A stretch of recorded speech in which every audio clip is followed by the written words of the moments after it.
Hey everyone, thanks for tuning in. If you're new here, consider subscribing. It really helps keep these stories coming. And while you're here, let me know in the comments where you're listening from. Now, sit back, relax, and let's get into the story. We stepped out into the light again with a plan that had as few moving parts as I could manage. Noise discipline mattered more than anything. The F-250 was our asset and our liability. If I drove it right up to the hangar, we would gain speed and carrying capacity, but risk broadcasting our position to anything drifting near the neighborhood perimeter. If I left it in the side street and we moved gear by hand, we would cut the risk but burn time and strength we could not waste. "We'll split the difference," I said. "I'll bring the truck inside the fence, stop just past the gate, and shut it down. We stage from there. Minimal idling. Doors closed between trips." He nodded once. "Works for me." He hesitated for a second. "Noah Reyes," he added, voice lower, as if names should be rationed. "Evan," I said. "McCready. You already knew that from the radio." Hard to forget the only voice I've heard in weeks that didn't sound like it was coming from a weather station, he said, managing the smallest tired smile. We moved back along the sheds, retraced our route through the side door, and crossed the hangar to the east opening. I stepped to the edge, scanned the field again with binoculars, and verified nothing new had drifted into our path. The two I'd dropped by the fence lay still, angled against the mesh.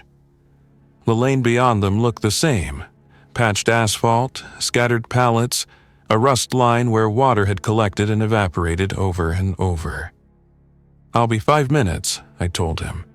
"If anything changes, you stay low and you do not come outside for me.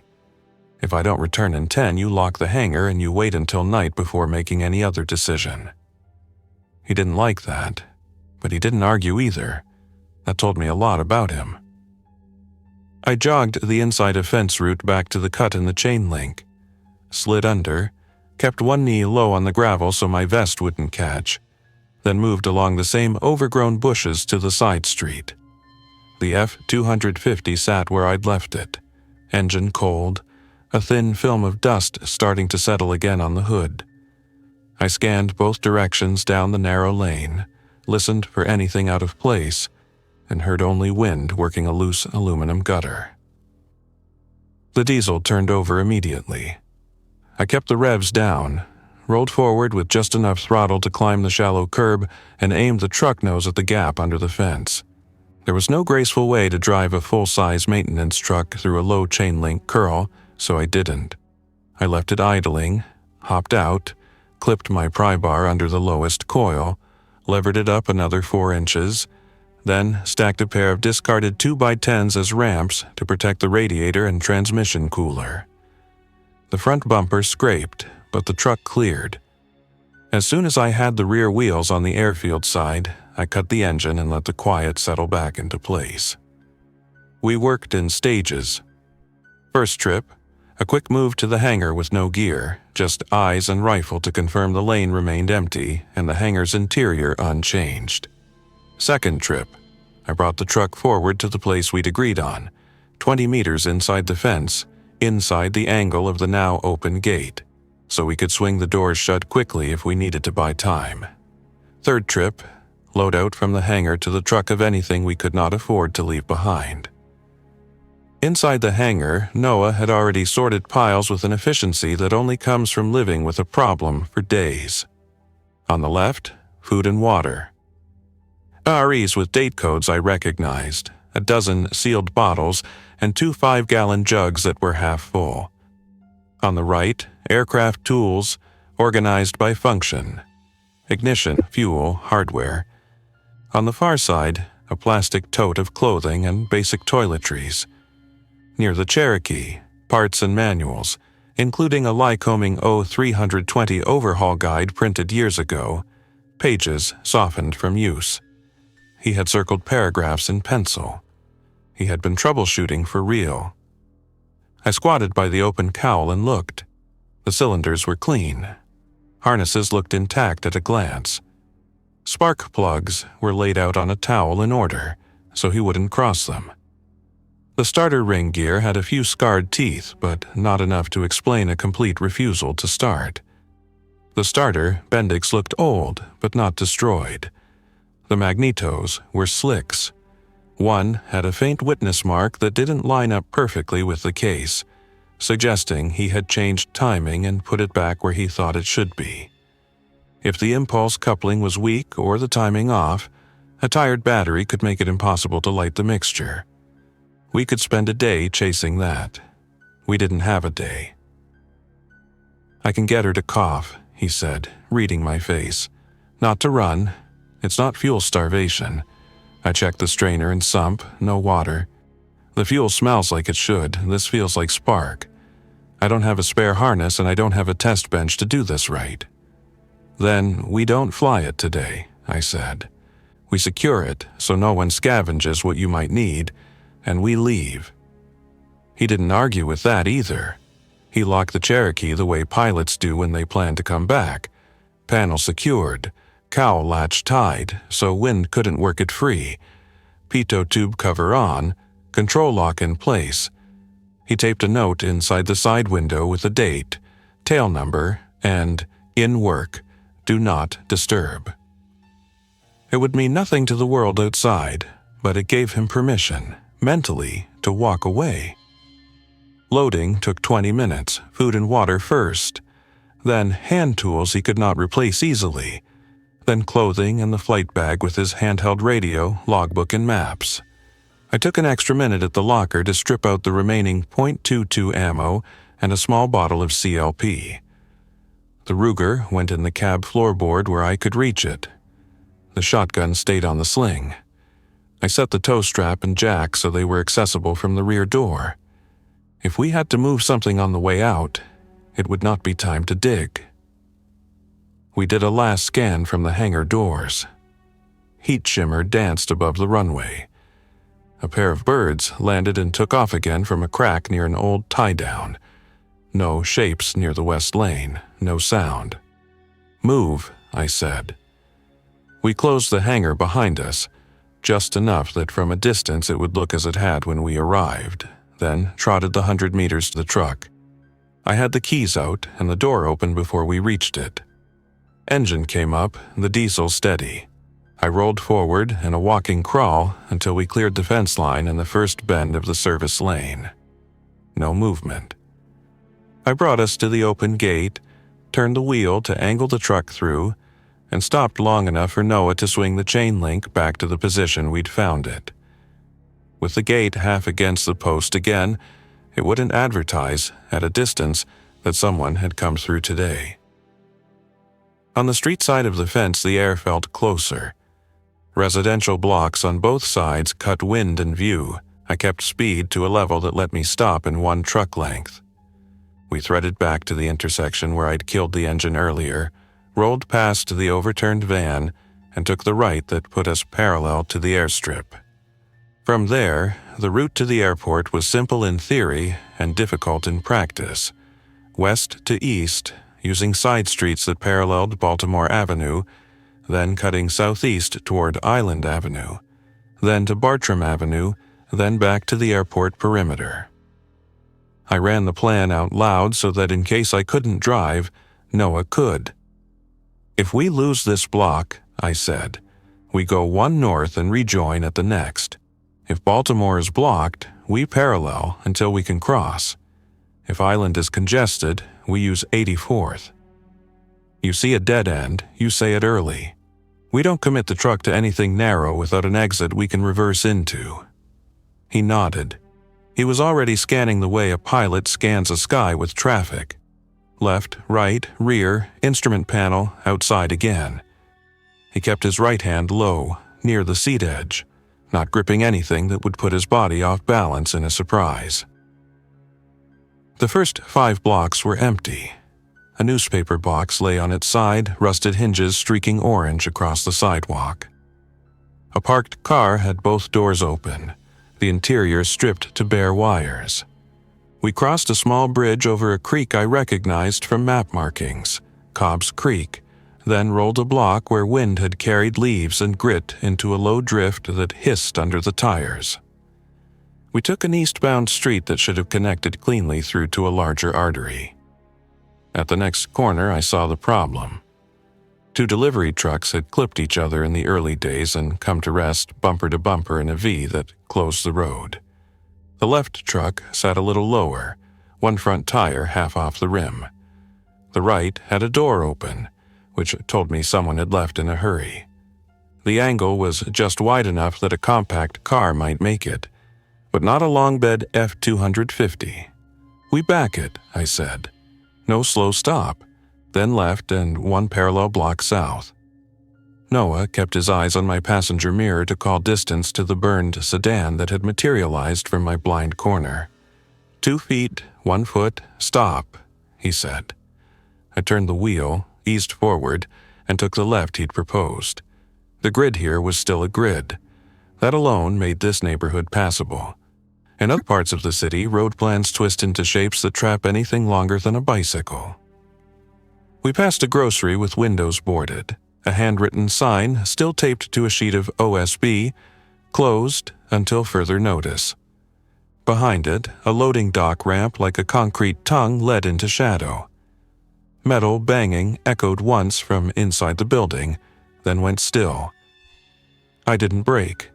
Noise can be nothing. Noise can be bait. You learn which sounds you can ignore and which require you to change your plan. This one fell into the first category unless it didn't repeat. At the next intersection, a narrow school zone sign leaned on 2 bolts. I took a right, then another left through a block that was more trees than houses, and we rejoined an east-west street that had a view line straight toward a set of towers on the horizon I knew were near the airport hotel cluster. When you know where you're going, you can pick your targets along the top of the scene and you stop getting lost, even if street signs are gone or twisted. We made Island Avenue by staying 1 block north of where I had planned, then cut down to it at a point where the median broke for turning traffic. I slowed to a crawl to cross the tracks. A light rail car sat 50 meters to our right, stopped half across an intersection as if it had given up in the act of leaving. Doors were open. Inside looked empty, but I didn't stare. Island had debris, but nothing that forced us to stop. I threaded us around a plastic dumpster tipped on its side and a set of pallets that had slid halfway into the right lane, then accelerated to a speed that would get us across the open ground by the airport fence quickly. Bartram came up as a long curve. I took it, followed the line of the perimeter, and saw the same open swing arms at the employee access gate I had used only hours ago. The airport felt close in a way that made air easier to draw. We crossed into the boundary. The world changed again. The way it does when a fence line separates 2 different kinds of decay. The wide spaces of the airfield made sound travel farther. The same noise that would vanish in city blocks would ring here like a hammer on a rail. I kept speed up until we could tuck into the same employee lot notch I'd used earlier. When I stopped the truck and killed the engine, the silence came down fast. "You live up there?" Noah said after a few beats, looking at the glass-crowned shape of the tower. "I do," I said. "Break room, supervisor's console, a cot, water system on the roof, generator in a room with a door that sticks if you don't lift as you pull." He let a breath out slow. "It's higher than any roof I've had in months." "We're not done yet," I said, not to be dramatic, but because the staircase from ground to tower was the longest 30 meters of my life every time I did it. "We lock the truck, we take only what we can't replace, and we move that staircase like it's a funnel with a camera on the other end. I don't want to put on a show." We staged the move the same way we had staged the load. Food tote first, water next. Noah carried the tools he could not afford to lose. I took the rifle slung, but ready, and the shotgun in my hands.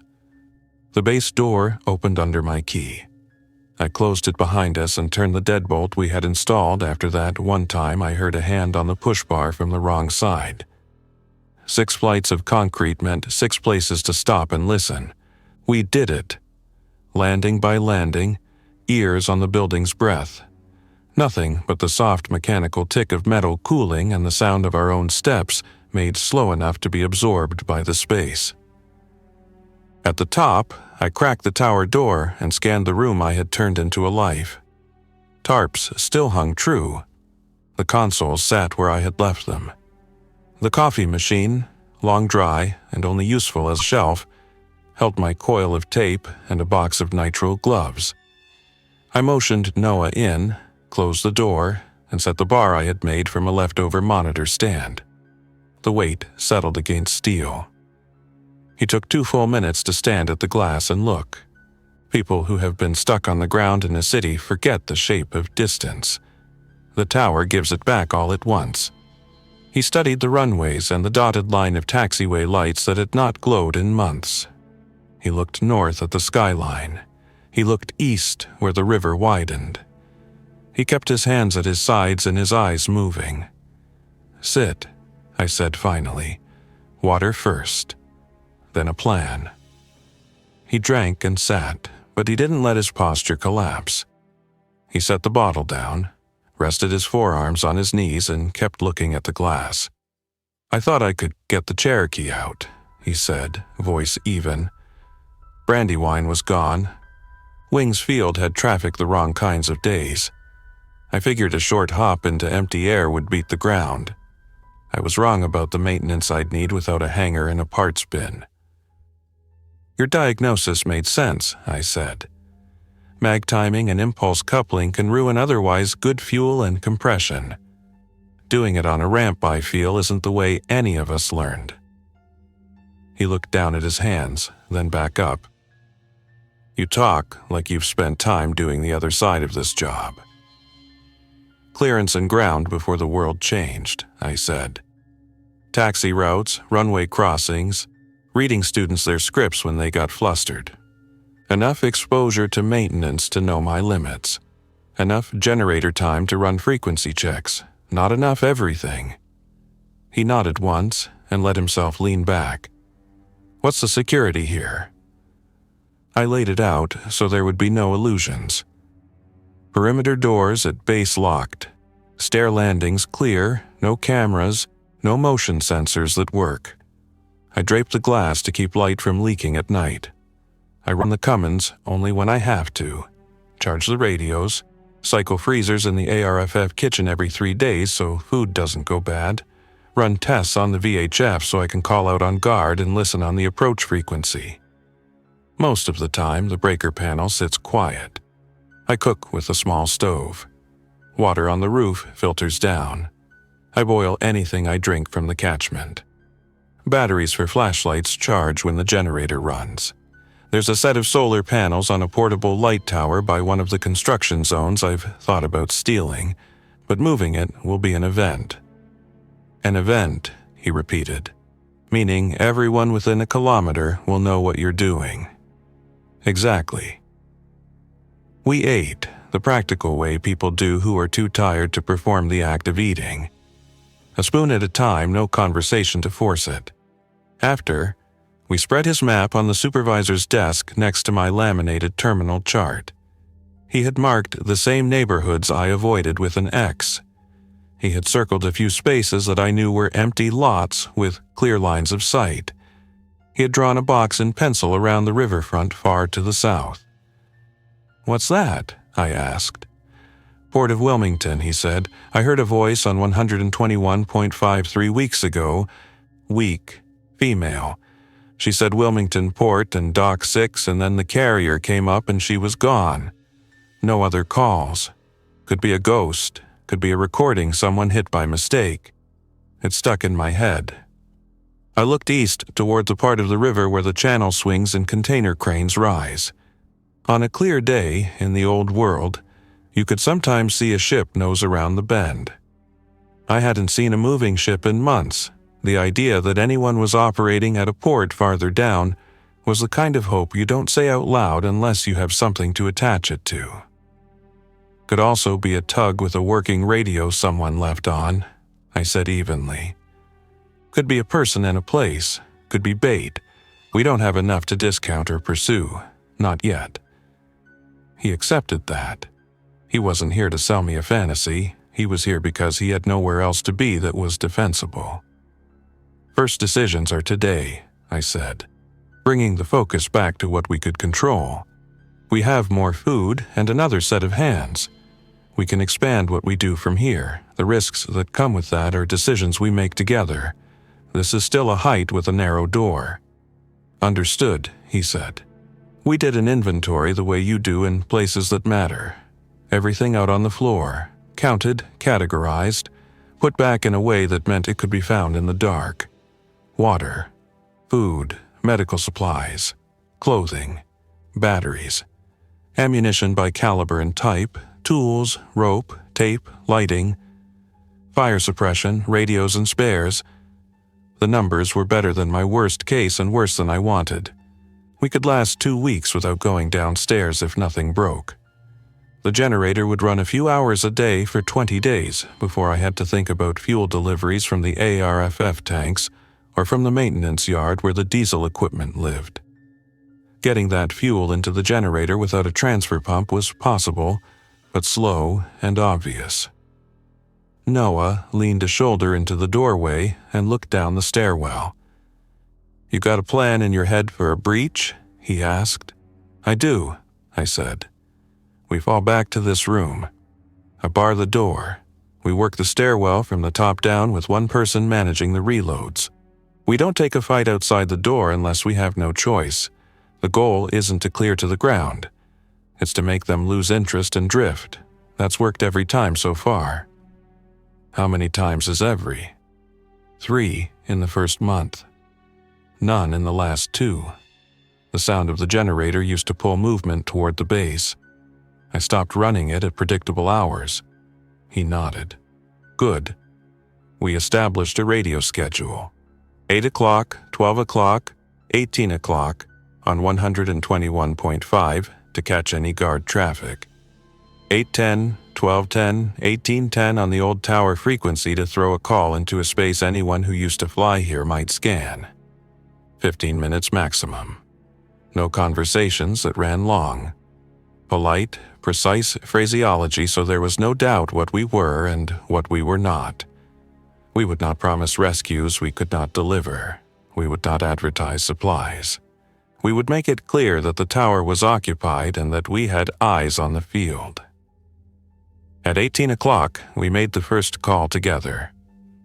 Aircraft on guard, this is Philadelphia Tower monitoring 121.5. Tower is occupied and operational on limited power. If you can hear this transmission and require assistance or advisory, transmit now. We waited with headsets on and the diesel silent. Static talked. Once, something like a carrier rose and fell, then nothing.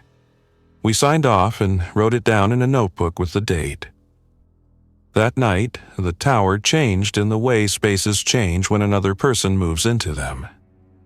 The cot didn't shrink. The room didn't feel crowded. But the air carried a second set of sounds. Breathing. The whisper of a page turning. The small ticks that come from a different body rolling over on a fabric that now had a second pattern of use. I slept, but lighter than usual. In the morning, I woke to a low sound I recognized. A helicopter. It was far and the air was steady, so the frequency of the blades made a distinct wide buzz instead of the tight slap you get closer to the disc. I moved to the glass with binoculars. The sun had just cleared the far side of the city and threw light across the river in a way that lit dust in the air. The helicopter came into view from the north, following the watercourse. Civilian paint, not a military profile. It was low and slow enough that I could make out the shape. Bell, 206 or 407. Small, light, with skids. It tracked along the river, not over the field. Contact, Noah said, already up. We don't transmit first, I said. We don't show them where our mast is until they talk. If they call the tower frequency, we're there. We watched as the helicopter passed the east edge of the airport and kept moving south. No call. No change of course. A minute later, it disappeared behind a building line. The sound faded. That's the first rotor I've seen in 2 months, he said. Same, I said. Write the time down. After the morning call on guard came up empty, we focused the day on improving our margin. There were 2 projects I had avoided doing alone because they required more eyes than I had. With Noah here, both became attainable. The first was the light tower I had seen by one of the abandoned construction pads near a taxiway rehab project. It had 4 solar panels on a folding rack and a small AGM battery bank in a lockable compartment. If we could tow it to the base of the tower and snake a cable up the stairwell, I could stop running the generator for lights and radio charging. That would reduce our noise signature and our fuel use. The risk was towing anything that tall across open ground. The second project was the ARFF station kitchen 3 buildings away. The fire department had a walk-in freezer and a set of chest freezers. In the first month, I had powered them long enough to freeze what I could and then rationed runtime. If we could roll one of the chest units to the base of the tower and plug it into solar with a good inverter, we could keep a smaller quantity of food cold without powering a building's worth of empty space. Both projects hinged on mobility equipment. The F-250 had a hitch and the tow strap, but the light tower's tongue weight and wheel condition were unknown. The chest freezer would move, but only with wheels under it and a ramp to navigate stairs. The maintenance yard had dollies and pallet jacks. Getting to them meant crossing open space. We staged it like a small ground operation. 2 sets of handheld radios on a simplex channel we could both monitor. 1 person with the truck, 1 person on foot with the rifle and a pair of binoculars. Clear fields of view. Prearranged hand signals if radios failed. Which first? Noah asked. Light tower, I said. If it's worse than I think, we abort and try again at night when we can control light and noise. If it's as I think, we move it in 1 shot and lock it at the base. We went down the stairwell with the same deliberate steps as before. The base door opened with the same hiss of weather stripping and then the small pop of pressure equalizing. Outside, the day had that washed blue look that happens after a night with light wind. Sound carried farther than it had yesterday. We kept the truck in low gear and nudged it across the service road to the taxiway edge. The construction pad set off taxiway Kilo, a patch of rolled gravel with a stack of unused rebar and a cement mixer that had long since set up solid. The light tower stood on its own tires, panels folded, mast down. A padlock hung on the battery compartment. The brand stenciled on the side read what I had hoped it would. All manned. The panel leads were intact. The charge controller had an LED that blinked green. That meant there was still life in the batteries. Jack's in the back, I said. Check the tires. Noah went to a knee and pressed a thumb into the side wall. Cracked, but holding air, he said. Bearings are a bigger question. We'll keep speed under 10 and stop every 30 meters to feel the hubs, I said. If they warm up fast, we back off and let them cool. He picked the padlock with the kind of patience you get only by needing something enough to sit still for it. The compartment opened with a stick. Inside, the batteries looked used but not destroyed. The controller showed float. Someone had connected this in the last 6 months and hadn't disconnected it. The mast crank turned without much noise. This wasn't a trap. It was just luck and a machine that had been built to survive job sites. I reversed the F-250 to the tower tongue, slipped the pintle hook into place, dropped the pin, and verified the latch with a pull test. The safety chains were intact and long enough to cross. Noah clipped them. I ran the tow strap under the tongue as a backup to catch it if the latch failed. It wasn't standard, but standard hadn't been the world for a while. We moved. 10 kilometers per hour felt like walking on glass. Every bump in the gravel carried up the mast and into the cab as a shiver. The tower followed, tires humming. At 30 meters I stopped. Noah stepped out, touched both hubs with the back of his fingers, and nodded. We moved again. It took 5 stops to reach the stairwell door. The hubs warmed, but not to the point of concern. At the base, we swung the light tower so the panels faced east and south where they would get the most hours. We lowered the tongue jack onto a flat timber and chalked both wheels with blocks we found by the maintenance shed. I ran a heavy gauge cable through the stairwell, tied it high at the landing corner so we wouldn't trip, and fed it to the tower's output. Inside, upstairs, I swapped the charger on the radio bank over to the new supply. The LED lights came up without the generator barking to life. The tower hummed quietly, fan noise and nothing else. "Good day," Noah said, and allowed himself a small nod. "Half of one," I said, but I felt it too. We did the freezer next. That took longer. The maintenance yard had a pallet jack with soft tires and a steel plate we could use as a ramp segment. The ARFF station had one chest unit I trusted, a newer model with a gasket that still sealed and a lid that didn't sag on its hinges. We defrosted it in place with the door open to reduce weight, then strapped it to the pallet jack and rolled it out onto the concrete apron. The bump at the threshold nearly put the jack into a hole, but the tow strap around the handle took the load and we cleared it. At the stair base, we did the heaviest work. 2 people, one pushing, one pulling on the strap, one stair at a time. 30 steps with a freezer on a jack will put a burn into your arms that feels like wire. We took it slow, set it on the landing, panted until the sound of our own breath came back under control, then did the next run. At the top, we set the freezer on a plywood pad I had cut months earlier. We ran the solar line to an inverter and brought the unit up. The compressor started smooth. The current draw stabilized where I expected it. We let it run for an hour with bottles of water inside to act as thermal mass, then made a note of the duty cycle and the output from the panels. If clouds moved in later in the week, we would know what we could get away with. By late afternoon, we had returned the pallet jack and strapped the freezer in place so it wouldn't shift if the tower vibrated. We ate early. I wrote down power numbers in the notebook. Noah checked the rifle and put it back on the rack he had helped me mount near the stair door. At 18 o'clock, we made our second call on guard. Static again. Then, just at the end of the 15 minutes, a voice came up. Faint and clipped, like someone was sitting at the edge of a ridge with a handheld and a dying battery. "Delphia, anyone. Copy, medical. 8 miles south, tide, stuck."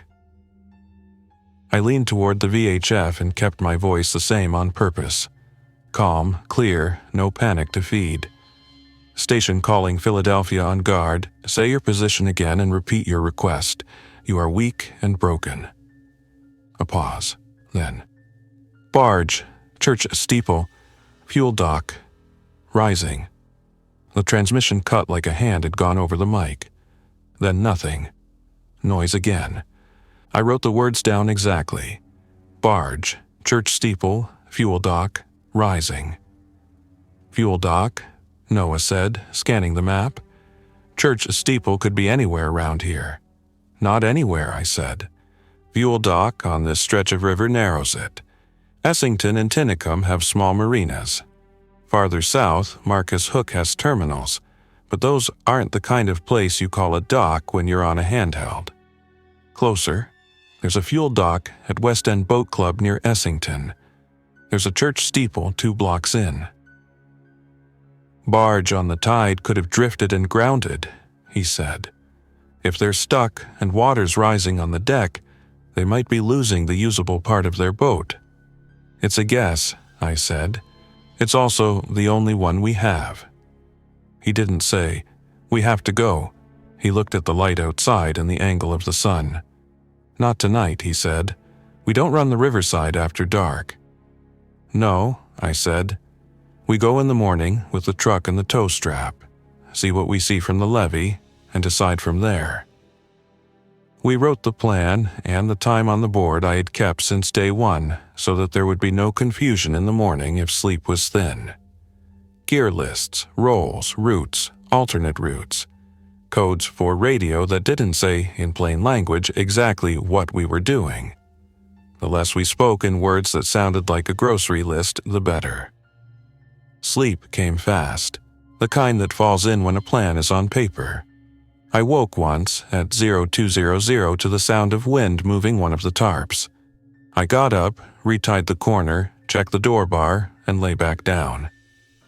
When dawn edged around the glass again, the city looked the way it had looked yesterday and the day before. For once, I didn't take that as a bad sign. We went down at 6:30. The air had that river wetness to it, a heavier feel that moved sound further than dry days. I held speed down until we were behind the cover of the cargo buildings, then pushed it up enough to make the exposed segments shorter. We took the same exit point, curved along Bartram, cut over to Wanamaker, and then down to 2nd Street in Essington. The road hugged the waterline. The marina lots were empty, with a few boats on trailers held in by straps that had weathered a full season of UV. At the West End Boat Club, the sign still hung with a painted fuel price that meant nothing anymore. We parked before the lot opened to the river and took the last 50 meters on foot. The levee was a low wall and a rail. Beyond it, the Delaware moved with more energy than the day before. You don't notice tide as much here as you do closer to the ocean, but it's there, and a barge sitting wrong on a shoal will tell you every inch of it. I saw it before Noah did. Downriver, at a bend where the channel narrows near Tinicum Island, a small deck barge with a work platform sat skewed near the bank. It wasn't a big commercial barge. It was the kind used for marina maintenance or light construction, square, with a small crane and a work shed. The deck sat lower on the riverside. Something long lay across it, covered in a tarp and lashed. On the roof of the shed, a person moved. "Binoculars," I said. He brought them up. "2," he said. "One on the roof, one inside. Roof has a handheld, antennas taped. They have line in the water to keep from drifting. It's not holding well. The cleat on the bank is pulling." We looked up the river line. To reach them by road, we'd have to go back to Industrial Highway and find the access that once fed the boat ramp. If the ramp had silted, or if something blocked it, we wouldn't get close enough with the tow strap to do any good. By water, we had nothing that would haul a barge. We had a truck and a strap. That meant we could check the cleat in the bank line and reset it in a way that would buy them hours, maybe a day. "We go to the bankside," I said. "We don't call out unless they call us by name or by description. We don't wade. If the bank is mud, we don't get the truck closer than hard ground. Strap might reach from a tree to the barge line. If it doesn't, we drop it." He nodded. The road to the ramp was more intact than I expected. A chain had once closed the gate. It lay on the ground now like a line drawn in dust and forgotten. We backed the truck down to a spot where the tires had grip. The bank beyond the ramp edge looked slick. I would not commit the truck there. I stepped out with the strap and a pair of cheap rubber boots I'd kept for exactly this kind of day. Noah watched the levee line behind us. I went forward in steps. The bank held if I placed my feet on patches of grass and avoided the darker, soft patches. At the water's edge, the cleat was a rusted post someone had sunk in a sleeve of concrete. The line from the barge came in at a bad angle that pulled the post forward. The knot was a series of half hitches that had cinched tight and deformed. I couldn't undo it without cutting. I shouted once to the roof. The person, woman, mid-40s maybe, short hair under a ball cap, held up a hand to show she heard me and pointed at the line. That was as much as we needed to say. I cut the old line at the post, tied it off to the toe strap loop with 2 rounds and a figure-8 follow-through, and signaled Noah to take the slack up to a tree on the high ground. We don't often plan on running tow operations in a place where losing a step means going into water with the current, but the principles don't change. Anchor high. Keep the angle forgiving. Don't put your body in the bite of the line. Keep your face out of the path of anything that can snap. We rigged the strap around the trunk of a tree with bark deep enough to bite, passed the tail through the loop, and eased tension into the system with the most obvious tool we had. The truck, in low gear, idling, tire on the ramp edge where the concrete still had texture. The line came tight. The barge shifted half a meter. The woman on the roof knelt and put her weight where it would help the deck come level. The water ran faster under the upstream corner and slowed at the downstream. The strap settled into a steady pull. The tree did what trees do. The system held. The woman lowered herself from the roof using a hand line. A second person appeared from the shed door, a teen, maybe 16, wearing an oversized life jacket cinched to the last hole. They stayed on the deck. They didn't try to jump to the bank. That told me they had done this more than once in the last few weeks. "You're the tower," the woman said, voice carrying over water with a kind of authority I recognized from people who have managed crews. "I heard you last night." "We are," I said. "You're on a work barge." "Penn's Landing repair outfit," she said. "I took this one south when the city went wrong. Fuel's low, but we've got a small set in the crane. I was moving at slack tide and we grounded. Couldn't get a call out until last night when I found a battery that would take a charge. I'm Lena Morris. This is my daughter, Piper." Noah stood a half step behind me, eyes on the bank line and the spaces that led up to the road. "I'm Noah," he said. "This is Evan." "Thank you," Lena said. She didn't smile like someone who thinks a problem is solved. She evaluated like someone deciding which problem to solve next. "You have a vehicle. You have line. You have eyes. We have a filter and a tank that can share water. We have a little diesel we can trade. We need to get off this bend and into a berth where the deck won't flood at the next tide." "You can't push off under power from here?" I asked. "Not safely," she said. "Prop pulls mud and junk up. I can get us rotated if I can get the bow off, but we need a second line to a second anchor and a shove at the right point." We walked the bank line, planning it like a simple evolution. A second strap from a second tree at a better angle. The truck as a winch, the crane boom set low as a lever to swing the bow off. Piper would handle slack management at the deck cleat with a turnaround a bits post. Noah would call distances. I would drive. Lena would run the crane and call for power from the small diesel when she needed it to keep from losing position. We waited 15 minutes for the tide to give us the small lift we needed, then did it. The second strap took the load. The bow came 6 inches, then a foot. The crane boom moved with control. The diesel murmured at a throttle I envied. Smooth, no smoke. The barge slid. The stern let go of the shoal like a suction cup releasing. Piper grinned for the first time in what was probably a long time when the deck settled level under her feet. The line to the bank went slack. The barge was in water deep enough to move under control. "Fuel?" I asked across the gap as Lena idled the diesel and let the water carry them into a better angle. "Low," she said. "I've been nursing it on tick-over between tides. I have 5 jerry cans that used to be full. 2 are now. I have a filter funnel. If you have clean diesel up at that field, I can roll a barrel from a dock if we can get to one." "I do," I said. Airport ARFF has tanks.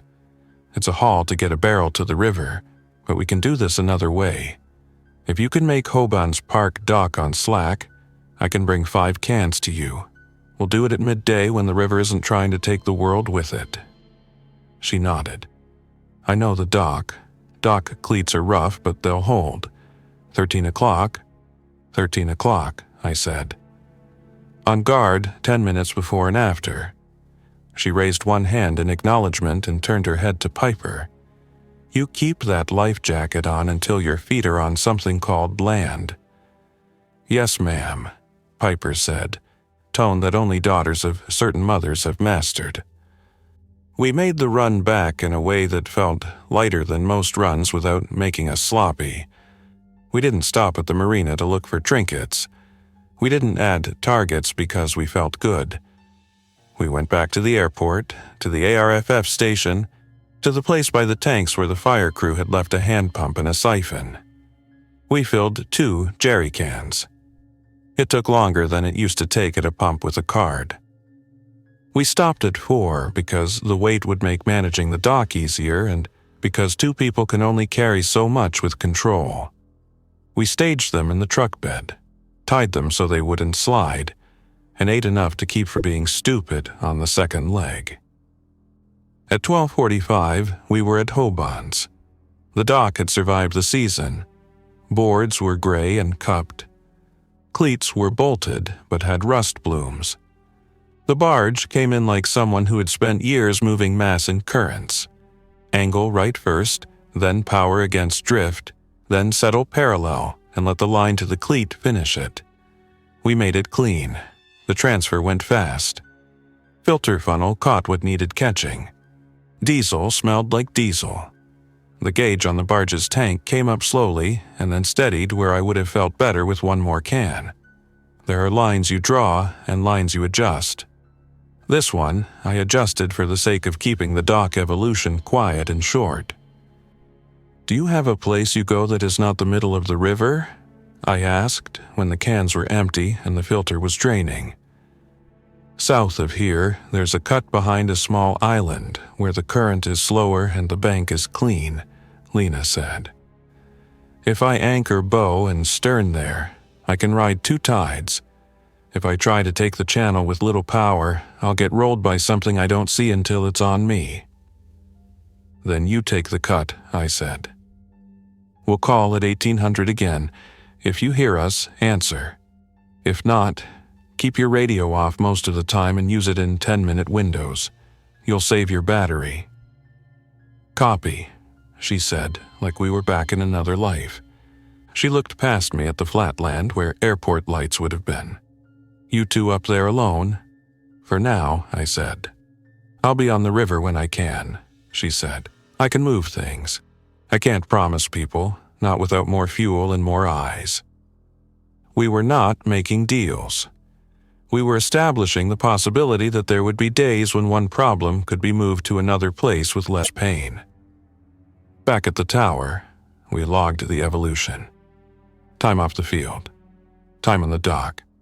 Fuel transferred, word said, names learned. The act of writing it made it real in a way that talk did not. That night, the helicopter came again. Same track. This time, it paused near the river bend for a count of 5 and then moved on. No call. At 1800, we put out on guard and got nothing. At 1810 on tower frequency, we said the minimum and signed off. We ate after the light went out of the top of the glass. The solar kept the tower's LEDs on without the generator. That felt like an indulgence and a safety both. It would be nice if the world let you build one thing at a time. It doesn't. The next morning, while we were logging battery voltages and planning a run to the maintenance shop for a full-sized wire crimper I wanted for a panel I intended to install, the VHF came alive on a frequency I hadn't heard anything on since the early days. The ATIS broadcast, the automated recording that used to tell pilots which runway was in use and what the weather was. It was nonsense now, static, A loop of 2 seconds of silence that told me a piece of gear in a closet we had not opened since spring was still powered by a UPS that had decided to wake up and try to do its job. "Where is it?" Noah asked. "Southside equipment room near the base of the old VR shack," I said. "If that UPS is cycling itself, it'll do it again, and again, and again. The loop is noise. The loop is a beacon. We need to kill it, or we'll start drawing traffic we do not want." We did not change clothes. We did not eat more before going. We went. The room was where I remembered.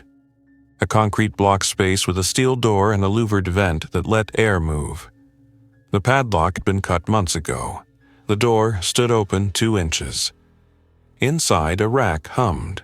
On the 3rd shelf, a UPS display blinked with an error code that meant nothing out of context. A laptop sat closed with its cable coiled. The ATIS encoder had a tiny LED alight. I pulled the UPS plug from the wall. The rack fans wound down in the small, sad way fans do when they have done more than they were built to do for longer than they should. The LED on the encoder died.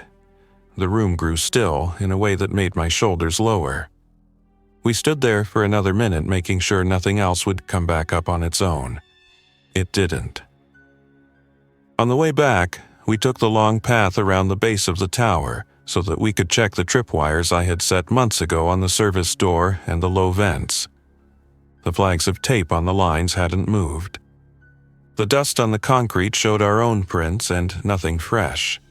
We re-entered, locked, and climbed. The day after that, we worked the maintenance goal I had put off too long, establishing a real antenna for the handhelds on a mast that we could lay down in wind. If you think radio range isn't something you can sense, you learned different when your life depends on who hears you and who doesn't. We took the old VHF scanner's whip, fabricated a mount from a bracket and an aluminum mast section, and lashed it at the mid-height of the tower so the shadow of the glass wouldn't kill it. I routed coax along a path that kept it from chafing. We checked SWR with a meter the techs had left in a drawer. It wasn't perfect, but it was enough that when we keyed the mic on guard and made our call, the wave left the building the way it should. At noon, a voice came back from farther than I expected. "Tower, copy," it said, the kind of voice you hear from someone who has been calm for years. "Helicopter 7 Whiskey Mike, 2 souls. Fuel 2 hours. Passing southbound along the river at 500 AGL. No services requested. We observe your field. Negative landing. Good day." I kept the script with the same calm. "Helicopter 7 Whiskey Mike, Philadelphia Tower. Field remains uncontrolled. Advise caution for debris and wildlife on and around runways and taxiways. No known traffic. Wind calm at surface. Appreciate it," the voice said, and the carrier dropped. Noah looked at me, eyebrows up. "That was the rotor from 2 mornings ago." "Could be," I said. "Could be a different one on the same route." 2 souls, he repeated. "They're counting." "They're trained," I said. We logged it. We underlined the tail number. We added a line for river aircraft, possible pattern monitor. We did not try to raise them again that day. We established presence without being needy. That matters more than you think in a world that will eat 5 minutes you spend asking the wrong person the wrong question at the wrong time. In the days that followed, the shape of our life took on a new cadence. Mornings, water checks, radio checks, visual scans of the field, power management. Midday, short runs for equipment or fuel with routes pre-planned and alternates noted. Afternoons, projects that increased margin, reinforcing the stair door with a second bar, installing a second catchment barrel and a simple sediment filter, marking the north approach road with chalk arrows only we could see from above to plan detours around new obstacles. We did not go back to the Cherokee. That was not abandonment. That was prioritizing. We would return when we had parts and time and a way to operate on the ramp without calling down attention. On a calm evening that should have been like any other, the radio gave us the kind of call you do not plan for because you cannot plan for it without losing the part of yourself that makes planning worth doing. It was 1758. We had headsets on and the solar lights were on low. The tower was quiet. The voice came up on guard, raw in a way that told me the person speaking had been holding it together for as many hours as they could and had run out of hours. Tower, anyone. This is hospital roof. We have 2 patients. Generator failed. Oxygen low. If anyone can receive us, we have to move them. The carrier stayed up like the person had left a finger pressed against the push to talk, because letting go would mean they were done. The words came in pieces. University City, helipad, roof access blocked by debris, elevator dead. University City meant the big hospitals near 34th Street. The helipad on the roof belonged to one of them.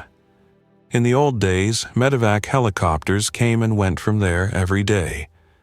In the new days, a helicopter could lift 2, but only if one came, and only if one had a pilot who knew their route, and only if one had fuel, and only if one was willing to risk a landing on a roof where you cannot see the approach path without a person on the ground calling the wires you cannot see from the air. "The 7 Whiskey Mike," I said into the mic with a calm I made myself put there.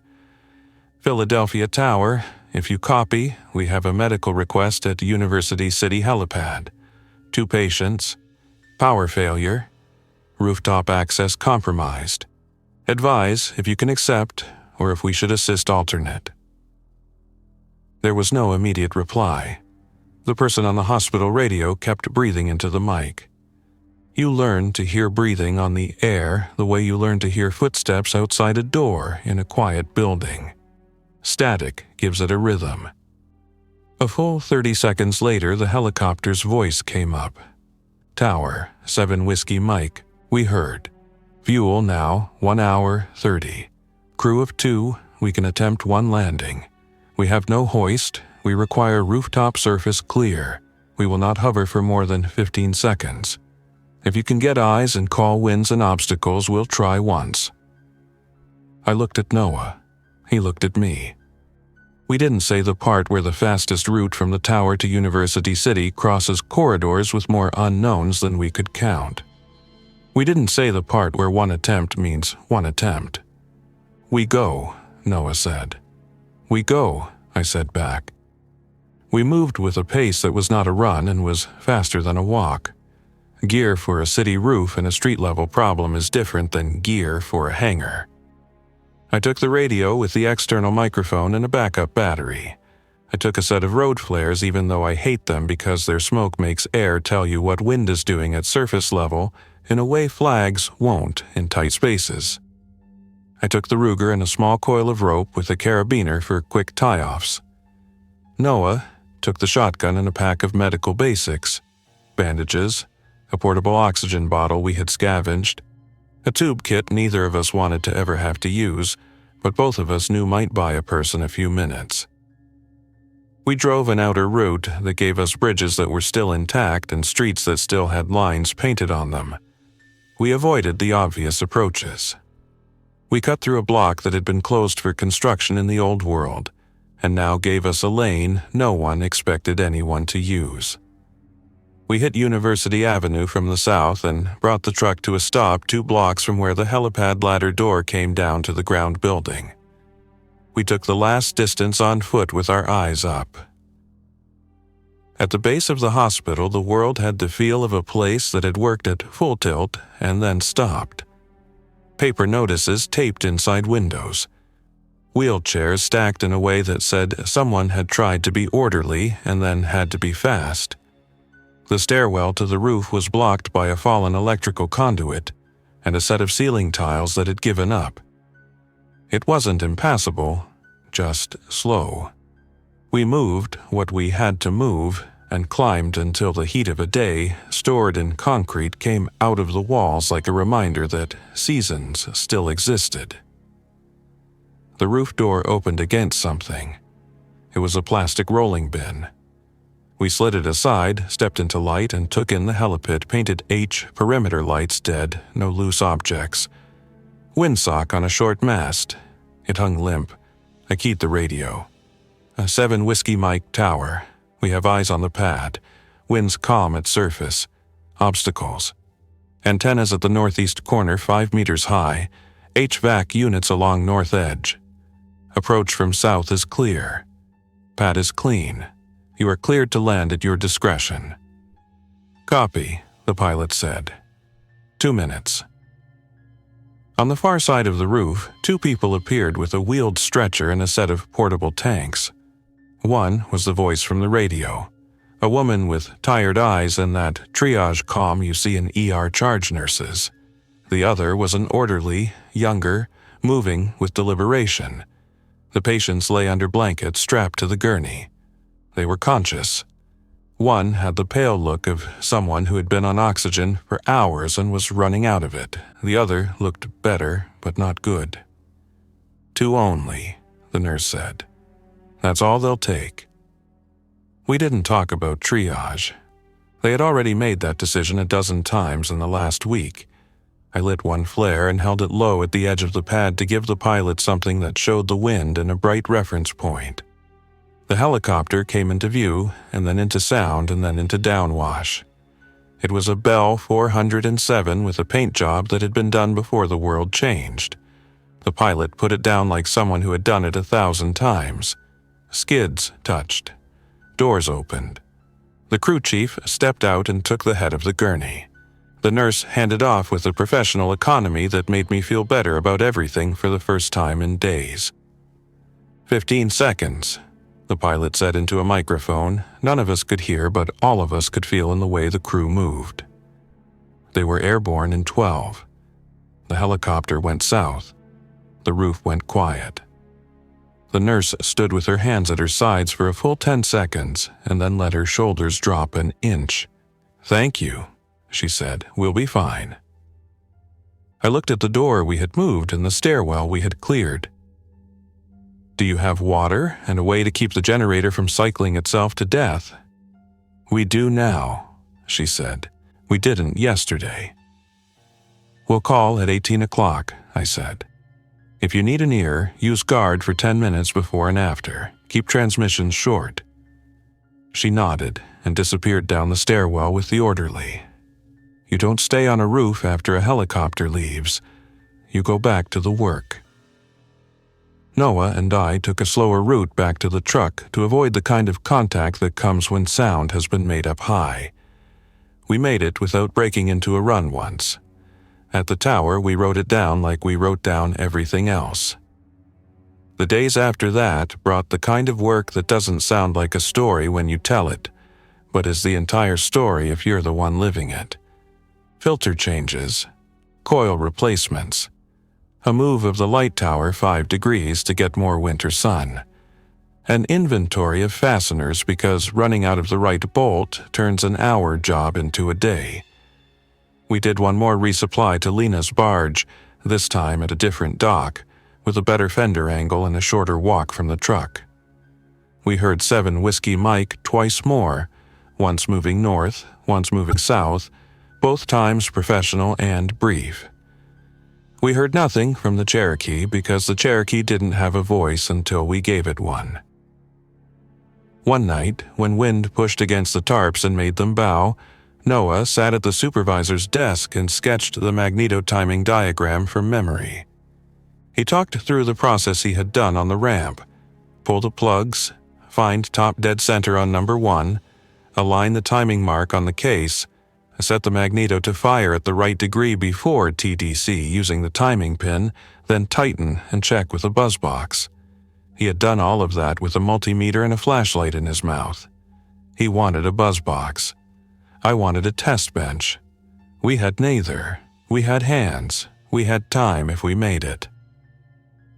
"We go back in 3 days," I said finally. marking a date on the page with our radio schedule. We go with a battery from the maintenance shed and a test light, and a patience I haven't had in months. We go at first light. If the river has a helicopter that day, we wait. If the hospital calls again, we divert. But we plan to give that airplane a chance. He nodded once. He did not smile or let his face soften because the world had taught him what it had taught me. You keep your expression neutral. You keep your hands busy. You plan the work, and then you do the work. 3 days later, we were on our bellies under the Cherokee's cow before the sun had warmed the tarmac. We had a better battery with a proper lead. We had a continuity tester that beeped instead of requiring 3 hands. We had a hand-drawn diagram and a flashlight with a strap. We pulled plugs again, cleaned them, gapped them with a tool that wasn't the right one but did the job.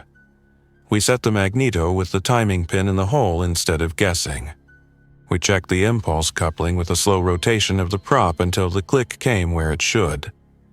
We sent a short pulse through the starter with the mags off and watched the ring gear move 1 tooth at a time. We checked fuel again. We moved the throttle to prime. We called out the checklist like people who'd been taught not to trust memory under pressure. "Clear prop," Noah said, voice even.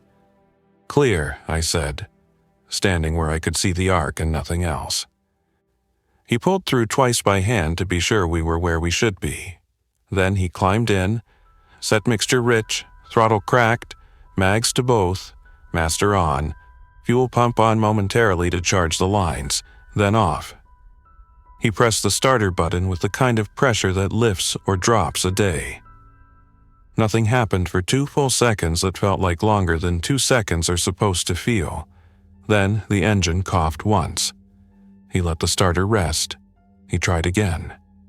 The engine caught this time, stumbled, then settled into a low idle that sounded like something we could work with. We both froze.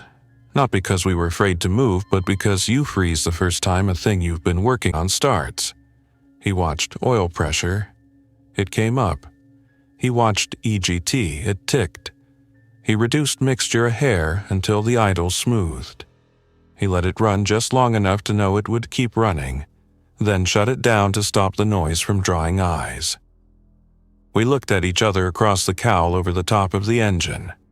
We didn't high-five or yell. We nodded once. "Tomorrow," I said. "At dawn, if the wind is calm and nothing else is on the calendar." We rolled to the grass strip south. We don't take the main taxiway. We check for holes. We set flaps 10. We do not force a takeoff. If weight is wrong, we abort. If we need more runway than we have, we abort. If engine stumbles on run-up, we abort. We do not let success in starting make us stupid about leaving. "Copy," he said. "I won't try to drag it into the air." We secured the airplane again and went back to the truck.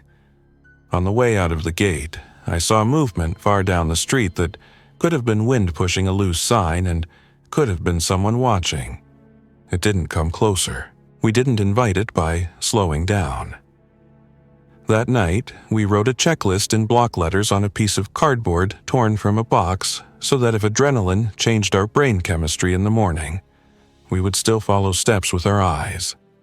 We set tools by the door we'd need to move quickly if a run-up turned into a shutdown turned into a tow off the strip. We put the Ruger in the truck cab. We laid clothes out so that in the dark we didn't fumble for a boot or a strap. Dawn broke flat. That's the kind of dawn you want for small airplanes on short fields. We were at the hangar with the Cherokee on the hour. We pushed the airplane by hand to the grass strip's end because the taxiway had a gap we hadn't seen the day before that I didn't want to risk rolling over. The grass had a light dew. The ground underneath was firm enough to take the weight. We walked the length looking for holes and found none that would swallow a wheel. We set the airplane facing into a wind that was more wish than wind. We set chocks by the mains. We did a full boring checklist. We checked oil one more time. We looked at each other and did not inject any extra words into a moment that did not need them. "Clear prop," Noah said again. This time, when the engine started, it did not hesitate. We did a run-up at 2,000 RPM, checked mags with a left-right drop within limit, verified carb heat, watched temps. Everything read like something that would fly. "Wait," I said. "2 bodies and what we need to move," Noah said. "We leave the tool bag and the heavy spares. We come back for them. We take the radio bag and the maps. We take 1 bottle of water and the handheld. We don't take pride."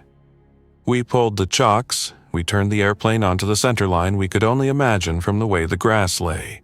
He set flaps, eyes forward, left hand on throttle, right hand on yoke, heels on the floor until we needed brakes.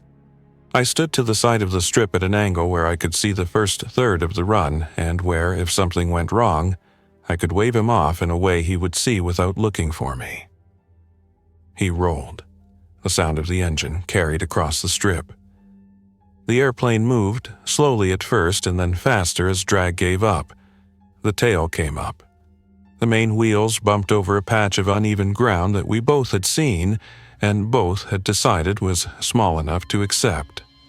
At a speed I had watched 100 times on twin trainers and small singles learning to leave the ground at airports with more runway than this, the airplane eased level, and then with room to spare, it lifted. He did not yank it. He let it build airspeed and ground effect and then climbed the way you do when you have time and plenty of power. Positively, without drama. He turned right, away from the neighborhood line where a road ran, and a set of eyes had maybe watched yesterday from a shade. He climbed to 500 AGL and orbited once around the field before setting course toward the airport. I drove the truck with my eyes on the sky and my hands on the wheel, and my mouth saying the names of streets I had said 1,000 times into a radio that no one was listening to today. I reached the perimeter road before he did and had the base door open before his wheels touched. He landed on grass the way he had left it. No drama, nose wheel light, rollout that used the length we had and no more. When the airplane rolled to a stop and he shut it down, we both let our shoulders drop an inch. We towed the Cherokee into the hangar and closed the doors. The airplane was not salvation. It was capacity. It meant we could scout the river line.